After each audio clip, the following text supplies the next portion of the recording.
الحمدللہ رب العالمین رب اشرح لی صدری ویسر لی امری واحلل عقدۃ من لسانی یفقہوا قولی ان اللہ و ملائکتہ یصلون علی النبی یا ایھا الذین آمنوا صلوا علیہ وسلموا تسلیما۔ درود پاک سب رمضان المبارک کے حوالے سے جو ہے وہ محفل رکھی گئی ہے، اور خرم بھائی کی طرف سے ایک دعوت ہے۔ آپ لوگوں کے سامنے کچھ فکر کی کچھ چیزیں رکھنا چاہوں گا جو اکثر ہم لوگوں کا دھیان جو ہے ان چیزوں کی طرف نہیں جاتا۔ میرے شیخ فرماتے ہیں کہ اگر انسان کو بھوک لگی ہو اور اس کے سامنے کھانا پیش کیا جائے اور وہ کھانا کھا لے، اور آپ اس سے پوچھو تمہاری بھوک ختم ہوئی، تو وہ کہے میری تو بھوک ہی ختم نہیں ہوئی، مجھے تو اسی طرح بھوک لگی ہے۔ اس کا مطلب کہ جو آپ نے کھانا پیش کیا اس نے وہ نہیں کھایا۔ اگر اسے پیاس لگی ہے اور وہ پانی پیے اور اس کی پیاس نہ بجھے، وہ کہے میری پیاس برقرار ہے، اس کا مطلب اس نے پانی نہیں پیا، کچھ اور پیا ہوگا، کیونکہ پانی کی یہ صفت ہے، وہ پیاس بجھا دیتا ہے۔ اسی طرح بندہ مومن رمضان المبارک کا مہینہ پائے، اس میں روزے بھی رکھ رہا ہے، اس میں نماز کی پابندی بھی کر رہا ہے، تراویح کی پابندی بھی کر رہا ہے، سر بھی ڈھکا ہوا ہے، چہرے پہ ہلکی داڑھی بھی چھوڑی ہوئی ہے، اور جیسے رمضان المبارک کا مہینہ گیا، جا کے نائی کی دکان میں داڑھی پھینکی، ٹوپی جا کے گھر میں پھینکی، اور نہ پھر نماز کا کوئی پتہ، نہ پھر ذکر کا کوئی پتہ، پھر واپس اپنی اگر اسی زندگی میں لگ گیا، اس کا مطلب کہ نہ اس کو رمضان ملا نہ اس نے روزے رکھے۔ کیونکہ رمضان کا اور روزے کا فلسفہ ابھی تک ہمیں سمجھ ہی نہیں آیا۔ آج اس کی نظر سے ایک پوسٹ گزری جاپانی لڑکی کے حوالے سے کہ جی وہ ایک کوئی مسلمان اس کے ساتھ کام کرتا تھا، تو لڑکی نے اس سے پوچھا، جاپانی لڑکی نے، کہ تم روزہ صرف بھوک پیاس کا نام ہے؟ تو اس نے کہا جی نہیں، ہم روزے میں جو ہے وہ کھانے سے بھی رکتے ہیں، جھوٹ سے بھی رکتے ہیں، غیبت بھی نہیں کرتے، برائی کا کام بھی نہیں کرتے۔ تو وہ جاپانی لڑکی کہتی ہے واہ واہ، تمہارے تو مزے ہیں، صرف ایک مہینے میں تمہاری پرہیزگاری ہوتی ہے، یہ کام تو ہم نے ساری زندگی کرنا ہوتا ہے۔ اور دیکھنے میں کیا آیا کہ لوگ اس پوسٹ کو زیادہ سے زیادہ اپنے سٹیٹس پہ لگا رہے ہیں اور شیئر بھی کر رہے ہیں۔ اس کے اندر دو پہلو ہیں، ہمیں پتہ ہی نہیں لگتا، علم ہی نہیں ہوتا، اور ہم ایسی چیزیں فارورڈ کر دیتے ہیں جو ہمارے مذہب کے، اسلام کے خلاف ہوتی ہیں۔ سب سے پہلی بات کہ دین نے ہمیں صرف رمضان میں یہ چیزیں کرنے سے نہیں روکا، دین مکمل ضابطہ حیات ہے، اس نے ہمیں ساری زندگی اللہ کے تابع رہنے کی تلقین کی گئی ہے۔ ساری زندگی نظر سے برائی نہیں دیکھنی، حرام نہیں اٹھانی، ساری زندگی جو ہے وہ منہ سے کسی کو گالی نہیں دینی، حرام نہیں کھانا، غیبت نہیں کرنی، زنا نہیں کرنا، غرض یہ کہ سب خیر کے کام کرنے۔ لیکن ہم ایسی پوسٹیں شیئر کر کے کیا کرتے ہیں، اپنے ہی دین کے اوپر سوالیہ نشان ڈال دیتے ہیں کہ ہاں یار ہمارا دین شاید ایک مہینے کے لیے، باقی تو کچھ نہیں۔ حالانکہ باقی ادیان کے اندر یہ چیزیں ہیں کہ ان کی اسپیسیفک ڈیز ہے جس میں وہ جا کے عبادتیں کرتے ہیں۔ ہمارا تو سونے سے رہ کے صبح اٹھنے تک اور پھر واپس سونے تک ایک ایک چیز اگر سنت کے مطابق بندہ کرے، یہاں تک کہ آپ سو رہے ہیں تو سو بھی سنت کے مطابق رہے، وہ بھی عبادت میں لکھ کیا۔ اتنا بہترین دین۔ روزے کا اور رمضان کا فلسفہ کیا ہے؟ رمضان المبارک رمضہ سے نکلا ہے، جس کا مطلب ہے جلانے والا۔ یہ جو 11 مہینے بندے نے گناہ کر کے اپنے جسم، اپنے دل کے اوپر یہ جو گندگی اور غلاظت ڈال دی، یہ اس لیے آیا کہ تمہارے وہ گناہ دھو دے، جلا دے۔ شارحین ان تینوں اشروں کا ایک بڑا لاجیکل پہلو بیان کرتے ہیں جو بڑا قابل غور ہے۔ کہتے ہیں پہلا اشرہ جو ہے اسے کہتے ہیں رحمت۔ یہ رحمت کیوں ہے؟ آپ فرماتے ہیں ایک ایسا بندہ جس نے سارا سال اللہ کی عبادت کی، کوئی برائی کا کام نہیں کیا، وہ اتنا پرجوش ہوتا ہے اس مہینے کے لیے کہ جیسے پہلا اشرہ پاتا ہے اللہ کی رحمت اسے گھیر لیتی ہے۔ پھر فرمایا دوسرا اشرہ جو ہے یہ مغفرت کا ہے۔ ایک ایسا بندہ جو کبھی گناہ کرتا تھا، کبھی ثواب کرتا تھا، کبھی نماز پڑھی، کبھی نہیں پڑھی، سستی اور کاہلی کا شکار رہا پورے سال، لیکن جیسے پہلا اشرہ اس نے اللہ اور اس کے رسول کی اطاعت کی، اور دوسرے عشرے میں داخل ہوا، اللہ نے اس کی مغفرت فرما دی، وہ خیر پانے والا بن گیا۔ پھر آپ فرماتے ہیں تیسرا عشرہ جس کا مطلب ہے کہ جہنم سے نجات، کہ ایسا بندہ جس نے سارا سال یاد ہی نہیں کیا اللہ کو، بھولا رہا، غفلت کے اندر نافرمان بنا رہا، فرمایا اگر اس کو مہینہ ملے، یہ پہلے 20 روزے رمضان کے روزے رکھ کے ذکر عبادات کر کے توبہ استغفار کر لے، تو جب یہ تیسرے عشرے میں داخل ہوگا تو اللہ اس کی بھی مغفرت فرما دے گا۔ مطلب اس مہینے کی رحمت اور برکت کا اندازہ لگائیں کہ اللہ کے نبی علیہ السلام فرما رہے ہیں یہ سردار مہینہ ہے۔ جیسے کتابوں کو قرآن پاک سے اللہ نے زینت دی، اسی طرح تمام مہینوں کو اللہ کے نبی علیہ السلام فرماتے ہیں رمضان المبارک سے اللہ نے زینت دی۔ تو یہ اتنا مبارک مہینہ ہے کہ جس میں گندے سے گندہ، گنہگار سے گنہگار اگر اللہ کی بارگاہ میں توبہ استغفار کر لے وہ معاف کر دیا جاتا ہے۔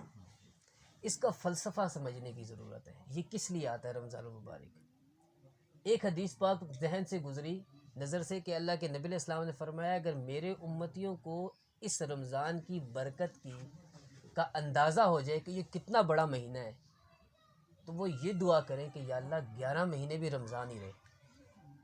کیوں رہے؟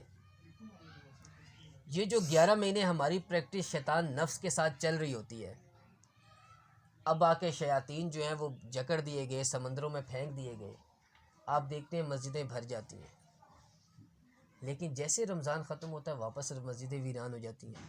اس کی کیا وجہ ہے؟ اس کی سب سے بڑی وجہ یہ ہے کہ ہمارے ذہنوں کے اندر یہ چیز ڈالی گئی ہے کہ رمضان ہے، روزہ ہے، تو بس یہ چیزیں کرنی ہیں۔ رمضان چلا گیا تو بس ٹھیک ہے، روزوں میں اللہ دیکھ رہا تھا، رمضان کے بعد اللہ کدھر دیکھے گا؟ پھر یہ بندہ اسی بدمستی کے اندر، اسی غلاظت کے اندر داخل کر دیا جاتا ہے۔ حالانکہ یہ جو مہینہ تھا یہ ہمیں آ کے یہ بتانے کے لیے آیا تھا کہ جو سبق ہم بھول گئے ہیں وہ اپنا سبق یاد کر لیں، کہ جس طرح اس کے اندر ہماری نماز کی، ذکر کی، تلاوت کی روٹین بن جاتی ہے، تو وہ روٹین ہم نے بعد میں زندگی کے اندر بھی رکھنی ہے۔ اور جب بندہ اپنے اللہ کے ساتھ تعلق قائم کر لیتا ہے تو اس کی باقی زندگی جو ہے اللہ پاک بڑی آسان کر دیتا ہے۔ آج سورہ روم کی ایک آیت عاجز کے نظر سے گزری جس میں اللہ تعالیٰ فرما رہے ہیں کہ جب ہم تمہیں خوشی دیتے ہیں، کوئی نعمت دیتے ہیں تو تم بڑے خوش ہوتے ہو، تب دنیا میں ہمارا چرچا نہیں کرتے، لیکن جیسے ہی تم پہ غم آتا ہے تمہارے اپنے عملوں کی وجہ سے جو تم کر رہے ہو، پھر تمہارے اوپر مشکلات آ جاتی ہیں، تو پھر تم مایوس ہو جاتے ہو اور ناشکری کے کلمات کہنا شروع کر دیتے ہو۔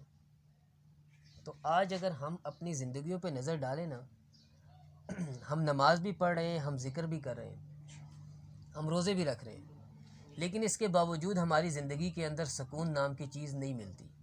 اس کی کیا وجہ ہے؟ آج اس کا ایک دوست ہے، وہ باہر ملک میں ہے، اور کل اس نے ایسے ناشکری کے الفاظ کیے کہ اگر میں آپ کے سامنے بیان کروں تو کوئی عام بندے کے سامنے کرے کہ یار یہ واجب القتل ہو گیا۔ کیوں؟ کیونکہ وہ ایسے لوگوں میں رہ رہا ہے جو فاسق اور فاجر ہیں، اور انہی کے ساتھ اس کا اٹھنا بیٹھنا، گندی سوسائٹی، گندی صحبت، شراب کی محفلیں، شراب کے معاملات، لیکن اس کو یہ چیزیں نظر نہیں آ رہی۔ اس کو یہی نظر آ رہا ہے کہ میرے ساتھ تو اللہ نے کبھی کوئی شکر والا کام ہی نہیں کیا، میں کس چیز پہ شکر ادا کروں، کس نعمت پہ شکر ادا کروں۔ بندہ اگر غور کرے نا، یہ جو 5 فٹ کا 6 فٹ کا جو وجود ہے نا، یہی اربوں خربوں کا ہے۔ کوئی آپ کو کہہ دے میں 1 کروڑ دیتا ہوں، یہ دونوں آنکھیں مجھے دے دو، آپ کو کہ پاگل ہو گیا؟ اچھا جی 1 ارب دیتا ہوں، مجھے دونوں گردے دے دو، آپ کہ پاگل ہو گیا؟ دے دیا تو میں تو مر جاؤں گا۔ معلوم چلا کہ یہ بندہ اتنا قیمتی ہے جو دنیا میں خود چل رہا ہے، یہ اگر نعمت کا انسان شکر ادا کرے تو نہیں کر سکتا۔ اور یہی وجہ ہے کہ جب ہم نعمتوں کی ناشکری، ناقدری کرتے ہیں تو اللہ نے قرآن میں واضح فرما دیا میں نعمت دوں گا، اس کا شکر ادا کرو، میں نعمت میں اضافہ کر دوں گا۔ میری نعمت کی ناشکری کرو گے میں تم سے دی ہوئی نعمت بھی لے لوں گا۔ یہ وجود ہے نا، جسم ہے، ابھی جوانی ہے۔ میں ہمیشہ ایک بات کرتا ہوں کہ جو بچہ ہوتا ہے نا وہ ماں باپ کا محتاج ہوتا ہے، اور بوڑھا جو ہوتا ہے وہ اپنی اولاد کا محتاج ہوتا ہے۔ یہ جو بیچ میں کا ایریا ہے نا جوانی کا، یہ ٹیسٹنگ پوائنٹ ہے، اصل ٹیسٹ اس جوانی کا ہے۔ اس میں بندے کے ہاتھ میں بھی طاقت ہے، زبان میں بھی جو ہے نا وہ اکڑ ہے، اور وہ جسم میں بھی ایک غرور اور تکبر ہے، لگا ہوا ہے کہ ٹھیک ہے جی میرے سے بڑی کوئی چیز نہیں ہے، تو نماز کا دل کیا تو پڑھ لیا، نہ کیا تو نہ پڑھی۔ یہ ایسے ہی نہیں ہے۔ خدا کی قسم مسجدوں میں آپ چلے جائیں، ایسے ایسے لوگ بھی ملیں گے جو سجدہ نہیں کر سکتے۔ یہی جوانی کی عبادت ہے جو نبی علیہ السلام نے فرمایا، جوانی کی توبہ جنت میں میرے ساتھ ایسے ہوگا جیسے 2 انگلیاں۔ حدیث پاک میں آتا ہے جوان توبہ کرتا ہے تو مشرق سے مغرب تک قبروں سے 40 دن تک عذاب اٹھا لیا جاتا ہے، اور وہ اہل قبور بھی اس کے لیے دعا کرتے ہیں۔ یہ رمضان المبارک کا مہینہ ہمیں یہ فلسفہ دینے کے لیے آیا ہے۔ یہ میرے ہاتھ میں موبائل ہے، بڑی ایک غور طلب چیز ہے کہ یہ میرے ہاتھ میں ایک موبائل ہے، یہ مشین ہے۔ اس کا کام ہے مجھے دوسروں کے ساتھ میرا رابطہ قائم کرے، میں اس پہ نیٹ یوز کر سکتا ہوں، دوسروں کے ساتھ باتیں کر سکتا ہوں، 100 طرح کی چیزیں اس پہ کر سکتا ہوں۔ لیکن اگر یہ موبائل کام کرنا چھوڑ دے، نہ یہ کسی کے ساتھ میرا رابطہ قائم کروائے، نہ میں اس پہ نیٹ یوز کر سکتا ہوں، نہ کچھ ہو، یہ ڈیڈ ہو، یہ موبائل نہ ہو، تو یہ اس کو ہم موبائل نہیں کہیں گے، کیونکہ یہ اپنا کام نہیں کر رہا۔ اس کا کام ہے رابطہ قائم کرنا۔ اگر یہ رابطے قائم نہیں کر رہا تو اس کا مطلب ہے یہ موبائل نہیں ہے۔ حضرت اقبال رحمۃ اللہ علیہ فرماتے ہیں، زندگی آمد برائے بندگی، بے بندگی زندگی شرمندگی، کہ یہ جو زندگی دی ہے اللہ نے، یہ اللہ کی بندگی کے لیے دی ہے۔ اگر اس کی زندگی میں اللہ کی بندگی نہیں ہے تو پھر اس کی زندگی شرمندگی کے سوا کچھ بھی نہیں ہے۔ ایک مشین اپنا کام نہ کرے، ہم اسے کہتے ہیں یہ مشین نہیں ہے۔ تو یہ جو اللہ نے بندہ بنایا ہے، اس کا کام تھا بندگی کرنا۔ اگر اس کے اندر اپنے رب کی، اپنے نبی پاک کی محبت اور اطاعت نہیں ہے تو اس کو بندہ کہا جا سکتا ہے؟ پھر یہ کیا ہے؟ یہ گندہ ہے۔ اور گند کسی جگہ پہ پڑا ہو، اس کی بو ہوتی ہے، اور اس کی بو کے پاس کوئی بندہ آ کے بیٹھتا نہیں ہے۔ آپ اور ہم گھر میں یہ باہر کوڑا گرا ہوا ہوتا ہے نا، 2 دن 4 دن کوڑے والا آ کے کوڑا نہ اٹھائے تو اس میں سے کتنی گندی بو آتی ہے۔ ہم پاس سے بھی گزریں گے تو چہرہ ڈھانپ کے گزریں گے یا رستہ ہی بدل لیں گے۔ بندے کی مثال بھی ایسی ہی ہے۔ اگر یہ اس کی زندگی کے اندر اللہ کی اطاعت ہے، نبی علیہ السلام کے طریقے پہ عمل کر رہا ہے، کوشش کر رہا ہے، اپنی 5 وقت کی نماز پڑھ لے، ذکر اذکار کر لے، بیوی بچے ہیں ان کا حق ادا کرے، ماں باپ ہیں ان کی خدمت کر لے، کوئی بڑے 30 مارخان کام نہ کرے، لیکن یہ اتنے ہی کام کر لے تو تب بھی یہ خیر پانے والا بن جائے گا۔ پھر اس کی زندگی گندگی نہیں ہوگی، پھر یہ معاشرے میں باعث خیر ہوگا، باعث شر نہیں ہوگا۔ تو سب سے پہلے جو ہے وہ آپ اور میں اس چیز کو اندازہ لگائیں کہ یہ جو آج پہلا عشرہ ہمارا تمام ہو گیا اور دوسرے عشرے میں ہم لوگ داخل ہو گئے، ابھی تک کیا ہمارے اندر اتنی تبدیلی رونما ہو چکی ہے کہ ہم آنے والی جو زندگی ہے وہ ہم اسی رمضان المبارک جیسی گزاریں؟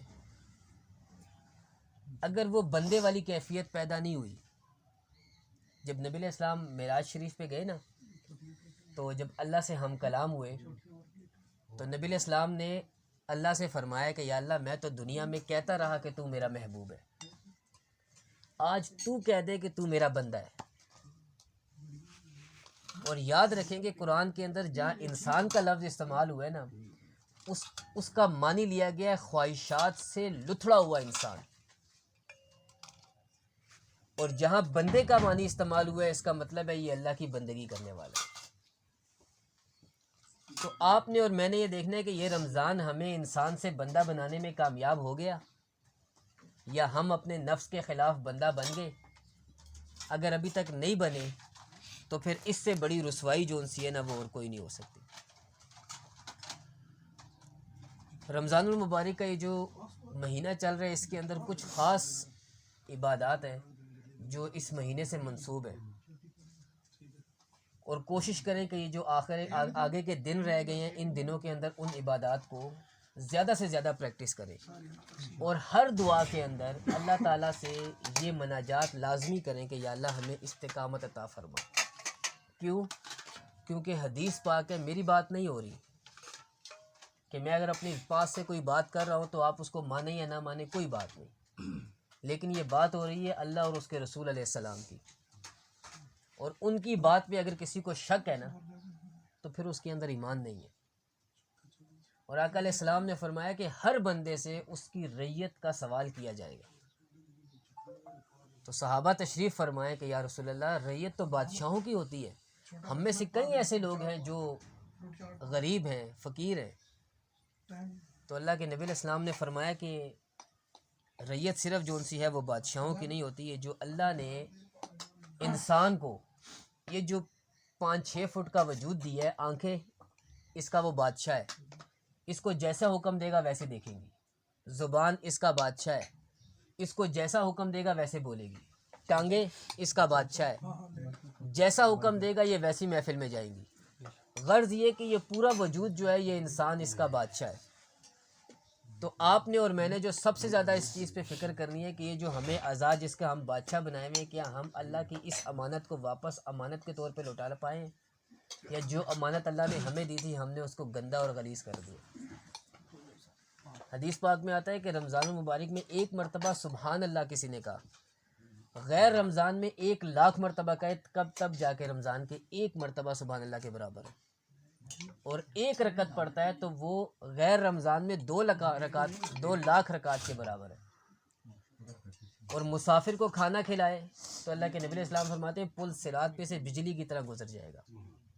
کسی محتاج کو جوتے پہنا دے تو اللہ کے نبی علیہ السلام فرماتے ہیں اللہ اسے قیامت کے دن ایسے جوتے پہنائے گا کہ پل صراط سے آرام سے گزر جائے گا۔ اور کسی کو کپڑا پہنا دے گا تو اللہ قیامت کے دن 60,00,000 ہولے پہنائے گا۔ یہ جو ہم ذکر کے حلقے میں بیٹھے ہوئے ہیں رمضان المبارک کے مہینے میں، حدیث پاک ہے کہ جو رمضان المبارک میں ذکر کے حلقے میں بیٹھ جاتا ہے اللہ قیامت کے دن اسے عرش کا سایہ نصیب کرے گا، اور ایک ایک قدم جو آپ چل کے آئے اللہ پاک اس پہ 1 سال کی عبادت کا ثواب عطا کرتا ہے۔ اور ایک حدیث پاک ہے آخری آپ لوگوں کے سامنے، یہ بسم اللہ شریف کے حوالے سے ہے کہ بسم اللہ الرحمن الرحیم کے ساتھ قل هو اللہ احد 363 بار جو بھی پڑھے گا اس کے گوشت پوست رگوں ہڈیوں پہ ہر چیز پہ اللہ تعالیٰ جہنم کی آگ حرام کر دے گا۔ تو کہنے کا مقصد کیا کہ یہ جو ماہ مقدس اللہ تعالیٰ نے آپ کو اور مجھے دے دیا ہے، اس کی رحمتیں اور برکتیں سمیٹنے کا طریقہ کار یہ ہے کہ بندہ جو ہے وہ اپنے آپ کو اللہ اور اس کے رسول کی اطاعت میں لگا دے۔ تو اللہ پاک سے دعا ہے کہ وہ پاک ذات ہمیں اس مہینے کا اکرام کرنے کی اور اس میں زیادہ سے زیادہ خیر سمیٹنے کی عبادت کرنے کی توفیق عطا فرمائے۔ وما توفیق الا باللہ۔